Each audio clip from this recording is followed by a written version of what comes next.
সারাদিন থেকেই শরীরটা কেমন একটা ম্যাচম্যাচা করছিল, কিছুই ভালো লাগছিল না। শরীরটা একটু খারাপও ছিল, জ্বর এসেছিল আর কি, যেটা এখন সবারই হচ্ছে। দুপুরের খাওয়া দাওয়া সেরে উঠতে না উঠতে এমন জোরে ঝড় আর বৃষ্টি শুরু হলো, মানে পুরো ওয়েদারটাই চেঞ্জ হয়ে গেল।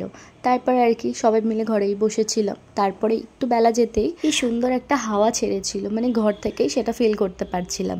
আর বাইরে জানলা দিয়ে দেখে আমার এত ভালো লাগছিল। তারপর আমি অমিতকে বললাম যে চলো না তাহলে একটু ঘুরেই আসি বাইরে থেকে। আর সেদিন তার অফিসের চাপটাও অনেকটাই কম ছিল, সেই জন্য সেও রাজি হয়ে গেল আর কি। তারপরে বেরিয়ে পড়লাম দুজনই ঘুরতে। তোমরা এখানে ওয়েদারটা দেখে বুঝতেই পারবে কতটা সুন্দর ছিল। তারপর কিন্তু আমরা চাটাকে একদমই মিস করিনি। এত সুন্দর ওয়েদারে চা না খেলে কিন্তু একদমই খারাপ হতো জিনিসটা। তো আমরাও নিয়ে নিয়েছি এখানে 2 কাপ চা আর সাথে পকোড়া। তো চলো, ভিডিওটা তোমাদের কেমন লাগলো অবশ্যই কমেন্ট করে জানিও। আর আমরা তো এত সুন্দর ওয়েদার একদম মিস করিনি, তোমাদেরকেও বলবো তোমরাও একদম মিস করো না। অবশ্যই ঘুরে এসো নিজের পছন্দের মানুষের সাথে।